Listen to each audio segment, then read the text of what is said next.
ಈ ಕಾಲೇಜು ಎಲ್ಲಿಗೂ ತಿಳಿದಿರುವ ಹಾಗೆ ರಾಮನಗರ ಜಿಲ್ಲೆಯಲ್ಲೇ ಸಾಕಷ್ಟು ಹೆಸರುವಾದಿಯಾದ ಕಾಲೇಜು. ಸುಮಾರು 3,000 ಮೇಲ್ಪಟ್ಟು ಈ ಕಾಲೇಜಿನಲ್ಲಿ ವಿದ್ಯಾರ್ಥಿಗಳು ಅವರ ಅಧ್ಯಯನ ಮಾಡ್ತಿದ್ದಾರೆ. ಬಹಳ ಪ್ರತಿಷ್ಠಿತವಾದಂತಹ ಕಾಲೇಜು. ಸಾಕಷ್ಟು ವಿಷಯಗಳಲ್ಲಿ ಒಂದು ಅಕಾಡೆಮಿಕ್ ಇರ್ಬೋದು, ಅಡ್ಮಿನಿಸ್ಟ್ರೇಷನ್ ಇರ್ಬೋದು, ಸಾಕಷ್ಟು ಹೆಸರು ಗಳಿಸುವಂತಹ ಕಾಲೇಜು ತನ್ನದೇ ಆದ ಒಂದು ವಿಶಿಷ್ಟತೆಯನ್ನ ಒಳಗೊಂಡಿರುತ್ತೆ. ಈ ಸಂದರ್ಭದಲ್ಲಿ ನಾವು ನಮ್ಮ ಮಕ್ಕಳಿಗೋಸ್ಕರ ಒಂದು ಅಧ್ಯಯನದ ಜೊತೆಗೆ ಈ ರೀತಿಯಾದಂತಹ ಒಂದು ಜಾಗೃತಿ ಕಾರ್ಯಕ್ರಮಗಳನ್ನು ಸಾಕಷ್ಟು ಆಯೋಜನೆ ಮಾಡ್ತಾ ಇರ್ತೀವಿ. ಈ ನಿಟ್ಟಿನಲ್ಲಿ ಯಾವಾಗಲೂ ನಮಗೆ ನೆನಪಾಗೋದು,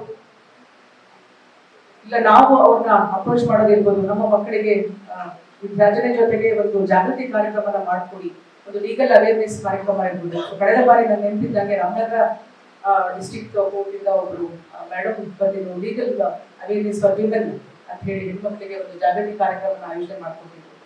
ಹಾಗೆ ಚನ್ನಪಟ್ಟಣ ನ್ಯಾಯಾಲಯದಿಂದಲೂ ಕೂಡ, ವಕೀಲರ ಸಂಘದಿಂದಲೂ ಕೂಡ ಸಾಕಷ್ಟು ಜಾಗೃತಿ ಕಾರ್ಯಕ್ರಮಗಳು ನಮಗೆ ನಡೀತಾ ಇದೆ. ಸೊ ಈ ನಿಟ್ಟಿನಲ್ಲಿ ಸಾಕಷ್ಟು ಪ್ರಯೋಜನ ಕೂಡ ನಾವು ಪಡ್ಕೊಳ್ತಾ ಇದ್ದೀವಿ ನಮ್ಮ ಕಾಲೇಜಿಗೆ, ಹಾಗೆ ಮಕ್ಕಳಿಗೋಸ್ಕರ ಎಲ್ಲನೂ ಕೂಡ.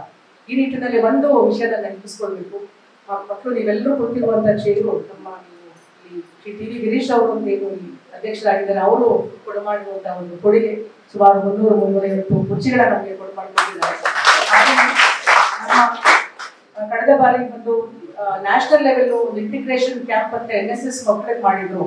ಆ ನಿಟ್ಟಿನಲ್ಲೂ ಕೂಡ ನಮಗೆ ಅವರು ಕೊಡುಗೆಯಾಗಿ ಸುಮಾರು 1 ಲಕ್ಷ ರೂಪಾಯಿಗಳ ನಮಗೆ ಕೊಡುಗೆಯಾಗಿ ಕೊಟ್ಟಿದ್ದಾರೆ. ಹಾಗೆ ನಾನು ಈ ಕಾಲೇಜ್ಗೆ ಪ್ರಾಂಶುಪಾಲರಾಗಿ ಸುಮಾರು 1 ವರ್ಷಗಳ ಕಳೆಯಿತು. ಈ ನಿಟ್ಟಿನಲ್ಲಿ ಅವ್ರನ್ನ ನಾವು ಪ್ರೋತ್ಸಾಹ, ನಮ್ಮ ಮಕ್ಕಳಿಗೆ ಒಂದು ಪ್ರೋತ್ಸಾಹ ಕೊಡೋದಕ್ಕೋಸ್ಕರ ಅವ್ರನ್ನ ಕಾಂಟ್ಯಾಕ್ಟ್ ಮಾಡಿದಾಗ ಅವರು ನಾವು ದತ್ತಿ ನಿಧಿ ಅಂತ ನಮ್ಮ ಕಾಲೇಜಲ್ಲಿ ಪ್ರಾರಂಭ ಮಾಡಿದ್ವಿ. ಸೊ ಅದಕ್ಕೆ ಅವರು 50,000 ರೂಪಾಯಿನ ಅವ್ರ ತಂದೆ ತಾಯಿ ಹೆಸರಿನಲ್ಲಿ ಇಟ್ಟು ನಮ್ಮ ವಿದ್ಯಾರ್ಥಿಗಳು ಯಾರು ಡಿಸ್ಟಿಂಕ್ಷನ್ ಬರ್ತಾರೆ, ಯಾರು ರ್ಯಾಂಕ್ ಬರ್ತಾರೆ, ಅವರ ಒಂದು ಕಾರ್ಯಕ್ರಮವನ್ನು ಆಯೋಜನೆ ಮಾಡಿ ಅವರ ಮೂಲಕ ಒಂದು ಪ್ರೋತ್ಸಾಹ ಮತ್ತು ಉಳಿದ ಮಕ್ಕಳಿಗೆ ಒಂದು ಉತ್ತೇಜನಕಾರಿಯಾದಂತಹ ಒಂದು ಸಂದರ್ಭವನ್ನು ಕೂಡ ನಾವಿಲ್ಲಿ ಮಾಡ್ತೀವಿ. ಯಾಕೆಂದ್ರೆ ಈ ಸಂದರ್ಭದಲ್ಲಿ ನಾವು ನ್ಯಾಯಾಲಯದಿಂದ, ನ್ಯಾಯಾಧೀಶರುಗಳಿಂದ ಸಾಕಷ್ಟು ಇಲ್ಲಿ ಕೂಡ ಸಾಕಷ್ಟು ಇದೇ ಕಾಲೇಜ್ ಅಧಿಕಾರಿಗಳು ಕೂಡ ಇಲ್ಲ ನೀವು ಹೇಳ್ತಾ ಇದ್ದಾರೆ. ಸೊ ನಿಮ್ಮೆಲ್ಲರಿಗೂ ನಾನು ಈ ಒಂದು ವೇದಿಕೆ ಬಹುಶಃ ಸೂಕ್ತ ಅನಿಸ್ಕೊಡುತ್ತೆ. ನಿಮ್ಮನ್ನು ಎಲ್ಲ ಕೊಡುಗೆ ದಾನಿಗಳನ್ನ ನೆನೆಸ್ಕೊಳ್ಳುತ್ತಾ, ಈ ಕಾಲೇಜು ಆಗ್ಲೇ ಹೇಳಿದಾಗೆ ಪ್ರತಿಷ್ಠಿತವಾದ ಕಾಲೇಜು. ಇಲ್ಲಿ ಮಾತನಾಡಿದಂತ ಎಲ್ಲ ಗಣ್ಯರು ಮಕ್ಕಳಿಗೆ ಒಂದು ಒಳ್ಳೆಯ ಬಹುಶಃ ಮೆಸೇಜ್ ನ ಕೊಟ್ಟಿದ್ದಾರೆ. ಮತ್ತೆ ಈ ಪಾಂಪ್ಲೆಟ್ ಏನ್ ಕೊಟ್ಟಿದ್ದಾರೆ ಮಕ್ಕಳ, ಬಹುಶಃ ಇದನ್ನ ನಾವು ಮರೆಯೋದಕ್ಕಾಗೋದಿಲ್ಲ. ಪಾಂಪ್ಲೆಟ್ಸ್ ನಿಮ್ ಕೈದಲ್ಲಿ ಎಲ್ಲರೂ ಇದೆಯಲ್ವಾ, ಓದಿದ್ದೀರಾ? ಅದನ್ನ ನೀವು ಓದಿದ್ರೆ ಸಾಲದು. ಇಲ್ಲಿ ನಿಮ್ಮ ಉಳಿದ ಕ್ಲಾಸ್ಮೇಟ್ಸು ಬಹುಶಃ ಒಂದೊಂದು ಸೆಕ್ಷನ್ ಕೂಡ 100 ಮಕ್ಕಳಿಗಿಂತ ಮೇಲ್ಪಟ್ಟಿರುತ್ತೆ.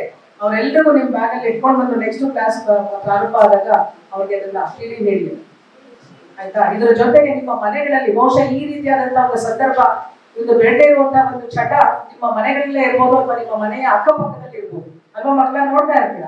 ಉದಾಹರಣೆ ನಾನೇ ಇದ್ದೀನಿ, ನನ್ಗೆ ಹೇಳ್ಕೊಳ್ಳೋದಕ್ಕೇನು ಸಂಕೋಚ ಇಲ್ಲ. ಯಾಕಂದ್ರೆ ಈ ಕಿವಿಲ್ ಕೇಳಿ ಈ ಕಿವಿಲ್ ಬಿಡೋದಲ್ಲ. ಸಾಕಷ್ಟು ಈ ರೀತಿ ಅಪ್ರಯೋಜಕವಾದದ್ದು ಇದರಿಂದ ಆಗೋದನ್ನು ಅನಾನುಕೂಲನೇ ಜಾಸ್ತಿ ಅಲ್ವಾ. ಈಗ ನಾನು ಹೇಳ್ತಾ ಇದ್ದೆ ಕರೋನಾ ರಿಟರ್ನ್ ಬ್ಯಾಕ್ ಅಂತ ಹೇಳ್ತಿದ್ರು. ಯಾಕೆ ಹೇಳ್ತಾರೆ ಅಂತಂದ್ರೆ, ಇಲ್ಲಿ ಯಾರು ಈ ಬೇಡದಾದಂತಹ ಕೆಟ್ಟ ಅಭ್ಯಾಸಗಳಿರುತ್ತೆ ಅವಾಗ ಈ ವೈರಸ್ಗಳಿರ್ಬೋದು, ಬ್ಯಾಕ್ಟೀರಿಯಾಗಳಿರ್ಬೋದು ಅಟ್ಯಾಕ್ ಮಾಡಿದಾಗ ನಮ್ಮ ಒಂದು ಲಂಗ್ಸ್ ಸಿಸ್ಟಮ್ ತಡ್ಕೊಳ್ಳೋದಿಲ್ಲ, ಬೇಗ ಅದು ಈಡಾಗುತ್ತೆ. ಅದಕ್ಕೆ ಲಂಗ್ಸ್ ಸಿಸ್ಟಮ್ ಉಸಿರಾಟದ ತೊಂದರೆ ಅದಕ್ಕೆ ಬರೋದಿಲ್ಲ. ಸಾಕಷ್ಟು ಮಾಧ್ಯಮಗಳಲ್ಲಿ ನೋಡ್ತಾ ಇರ್ತೀವಲ್ಲ, ಕೊರೋನಾದ ಏನು ಸಿಂಪ್ಟಮ್ಸು, ಉಸಿರಾಟದ ತೊಂದರೆ, ಜ್ವರ, ನೆಗಡಿ ಅಲ್ವಾ, ಬಾಡಿ ಪೇನು, ತಲೆನೋವು, ಉಸಿರಾಟದ ತೊಂದರೆ. ಯಾಕೆ ಉಸಿರಾಟದ ತೊಂದರೆ ಬೇಗ ಅಟ್ಯಾಕ್ ಆಗುತ್ತೆ ಅಂದ್ರೆ ನಮ್ಮ ಲಂಗ್ಸ್ ವೀಕ್ ಆಗಿರುತ್ತೆ. ಯಾಕೆ ಬೇರೆಯವ್ರಿಗಾಗಲ್ಲ ಅಂದ್ರೆ ಅವ್ರ ಲಂಗ್ಸ್ ಸ್ಟ್ರಾಂಗ್ ಆಗಿರುತ್ತೆ. ನಿಮ್ಮ ಲಂಗ್ ಕೆಪಾಸಿಟಿನ ನೀವು ಕಳ್ಕೊಳ್ತೀರಾ. ಈ ಸಿಗರೇಟು ಅಥವಾ ಈ ಬೇರೆ ಆದಂತಹ ಬೇಡದೇ ಇರುವಂತಹ ವಸ್ತುಗಳ ನೀವು ಅದನ್ನ ಪ್ರಾಕ್ಟೀಸ್ ಮಾಡ್ಕೊಂಡ, ಸೇವನೆಯನ್ನ ಪ್ರಾಕ್ಟೀಸ್ ಮಾಡ್ಕೊಂಡ. ನಮ್ಮ ಡಾಕ್ಟರ್ ಸರ್ ಹೇಳ್ತಾ ಇದ್ದಾರೆ, ಇದು ಯಾವ ರೀತಿ ನೀವು ಇದನ್ನ ಪ್ರಚೋದನೆಗೆ ಒಳಪಡ್ತೀರಾ ಅಂತ. ಬಿಡು, 1 ವಾರಕ್ಕೊಂದ್ಸರಿ ಬಿಡು, ಅಥವಾ 1 ತಿಂಗಳಿಗೊಂದ್ಸರಿ ಬಿಡು, ಅಥವಾ ಯಾವಾಗಲೂ ಈವ್ನಿಂಗ್ಸ್ ಇರ್ಬೋದು, ಅಥವಾ ವೀಕೆಂಡ್ಸ್ ಮೀಟಪ್ ಆದಾಗಿರ್ಬೋದು. ಇದನ್ನು ಶುರುವಾಗಿ ಅದೇನಾಗುತ್ತೆ, ಚಟಗಳಾಗುತ್ತೆ. ಈ ನಿಟ್ಟಿನಲ್ಲಿ ನಾನೇನು ಜಾಸ್ತಿ ಹೇಳೋದು ಬೇಡ. ನೀವೆಲ್ಲರೂ ಇದರ ಅನುಕೂಲತೆಗಳೇನು, ಅನುಕೂಲತೆಗಾಗೋದು ನಮ್ಮ ರೈತರಿಗೆ. ಬಹುಶಃ ನಮ್ಮ ಪಾಪ್ಯುಲೇಷನ್ ಒಂದು ಎಕ್ಸಾಂಪಲ್ ಅಂತ ಹೇಳ್ಬಿಡ್ತೀನಿ. ಯಾಕೆಂದ್ರೆ ಈ ಡಿಮ್ಯಾಂಡ್ ಅಂಡ್ ಸಪ್ಲೈ ಅನ್ನೋದು ಇಲ್ಲಿ ವರ್ಕ್ ಆಗ್ತಿದೆ. ಅದೇ ಭೂಮಿನಲ್ಲಿ ಒಳ್ಳೆ ಬೆಳೆನೂ ಕೂಡ ಬೆಳಿಬೇಕಾಗಿತ್ತು. ಆದ್ರೆ ನಮ್ಮ ರಾಜ್ಯ ಮಟ್ಟ ಇರ್ಬೋದು, ರಾಷ್ಟ್ರ ಮಟ್ಟ ಇರ್ಬೋದು, ಟೊಬ್ಯಾಕೋ ಬೋರ್ಡು ಕೂಡ ಇದೆ. ಅದೇ ತರ ಅದನ್ನು ಬೆಳೆಯೋದಕ್ಕೂ ಒಂದು ರೈತರಿಗೆ ಇಷ್ಟು ಲಿಮಿಟ್ ಅಂತ ಅದಕ್ಕೆ ಉತ್ತೇಜನ ಕೂಡ ಕೊಡ್ತಾರೆ. ಆದ್ರೆ ಸಿಗರೇಟ್ ಫ್ಯಾಕ್ಟರಿ ಮೇಲೆ ಇದನ್ನ ಮಾಡಬೇಡಿ, ಇದು ಆರೋಗ್ಯಕ್ಕೆ ಹಾನಿಕರ ಅಂತಲೂ ಕೂಡ ಹೇಳ್ತಾರೆ.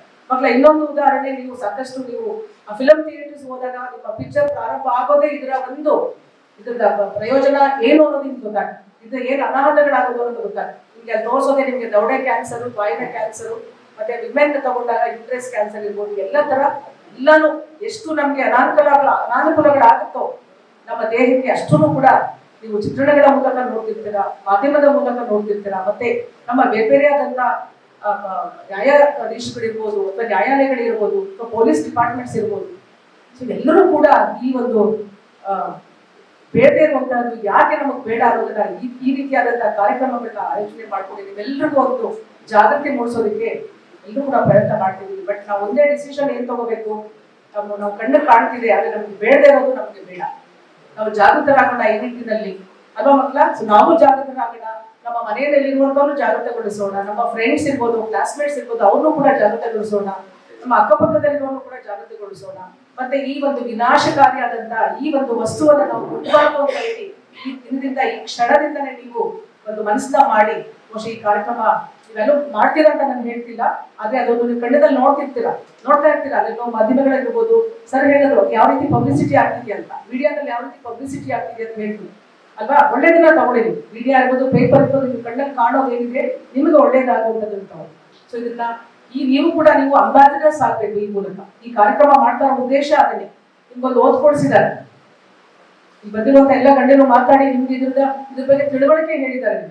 ಸೊ ಈ ರೀತಿಯಲ್ಲಿ ನಿಮ್ಮ ಪಾತ್ರ ನಿಮಗೋಸ್ಕರ ಅಲ್ಲ, ಇದು ನಿಮ್ಮ ಪಾತ್ರ ಒಂದು ಈ ಭಾರತ ದೇಶದ, ಈ ನಮ್ಮ ರಾಷ್ಟ್ರದ ಸಿಟಿಸನ್ಸ್ ಆಗಿ, ಪ್ರಜೆಗಳಾಗಿ ನಿಮ್ಮ ಪಾತ್ರನೂ ಕೂಡ ಏನಿದೆ ಅನ್ನೋದನ್ನು ಕೂಡ ಅರ್ಥ ಮಾಡ್ಕೊಳ್ಳಿ.